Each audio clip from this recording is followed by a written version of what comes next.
नमस्कार।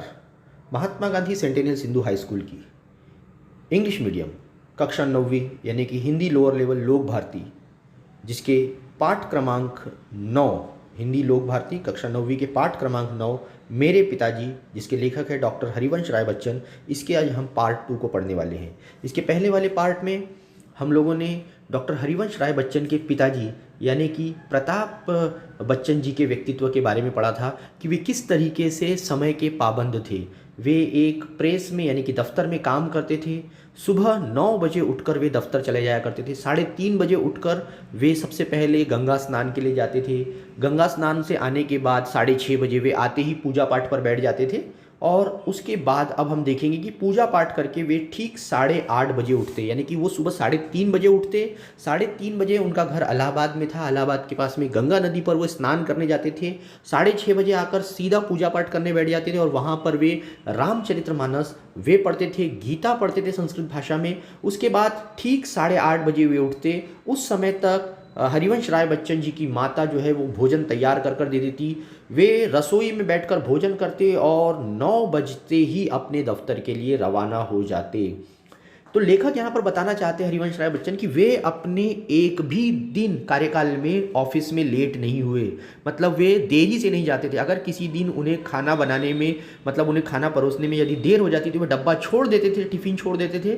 उनकी माँ काँपने लग जाती थी। वे गुस्सा वहीं, मतलब डिब्बा वहीं पर छोड़कर वे अपने ऑफिस यानी कि दफ्तर चले जाया करते थे। माँ उसके बाद किसी के हाथ से उनके लिए खाना भेजती थी। तो इस तरीके से इस बात से हमको पता चलता है कि लेखक हरिवंश राय बच्चन के पिताजी जो थे वे समय के कितने पाबंद थे।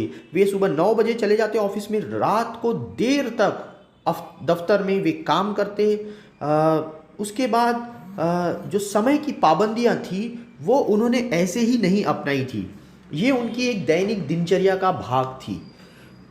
उसके लिए अपने ऑफिस में रेगुलर टाइम पर जाने के लिए हरिवंश राय बच्चन के पिता ने एक आराम घड़ी खरीदी थी। एक्चुअली में वो एक बहुत पुरानी घड़ी थी, नई नहीं थी, जो विक्टोरियन युग की थी और वो एक जो कबाड़ माल होता है उसके तहत उन्होंने वो घड़ी जो है वो खरीदी थी। वो घड़ी बहुत ज़्यादा अच्छी नहीं थी, उसे रोज़ चाबी भरना पड़ता था। चाबी भरने के बाद में, जैसे आज हम लोग सेल देखते हैं, उसमें चाबी भरना पड़ता था। 7 दिन के बाद उसके अंदर फिर से चाबी भरना पड़ता था। इस तरीके से वे घड़ी थी। उस घड़ी में 7 दिन के बाद अलार्म बजता, ठीक है। तो लेखक के जो पिता थे वे उसे अपने तिकोन यानी जहाँ पर वो सोते थे उसके पास वे उसको रखते थे। और यही घड़ी जो थी ये लगभग 30 साल तक लेखक के पिता हरिवंश राय बच्चन जी के पिता ने इस्तेमाल की। बाद में उनकी बहन के, बड़ी बहन के लड़के जिसका नाम है रामचंद्र, ठीक है, जो कि फुटबॉल के एक बहुत फेमस प्रसिद्ध खिलाड़ी है, उन्होंने वो घड़ी अपने पास रख ली।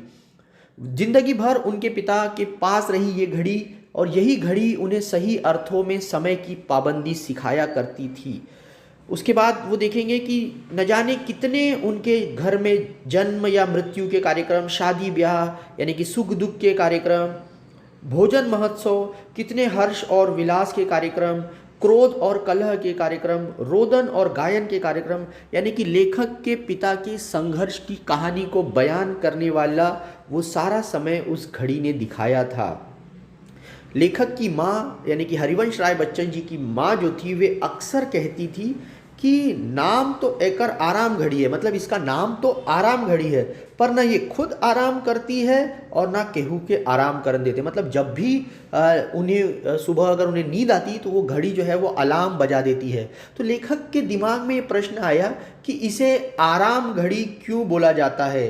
तो शायद लेखक के दिमाग में आया कि पहले इसमें अलार्म बजता था, अलार्म से आराम आया हो, शायद इसीलिए इस घड़ी को आराम घड़ी, जो उनके पिता कहते थे, वे घड़ी को आराम घड़ी कहती है। वैसे भी आराम से यदि आ निकाल दिया जाए तो उसके अंदर बचता है केवल राम। और लेखक के पिता जो थे वे हमेशा रामचरितमानस यानी कि इलाहाबाद की जब से वो गंगा नदी का स्नान करके आते थे वे सबसे पहले रामचरितमानस पढ़ते थे। तो लेखक का कहना है कि उनके पिता के जीवन में अलार्म यानी कि आराम घड़ी और रामचरितमानस यानी राम का उनके व्यक्तित्व पर बहुत गहरा प्रभाव पड़ा है। तो उम्मीद करता हूँ कि आपको ये लेसन समझ में आया होगा। धन्यवाद।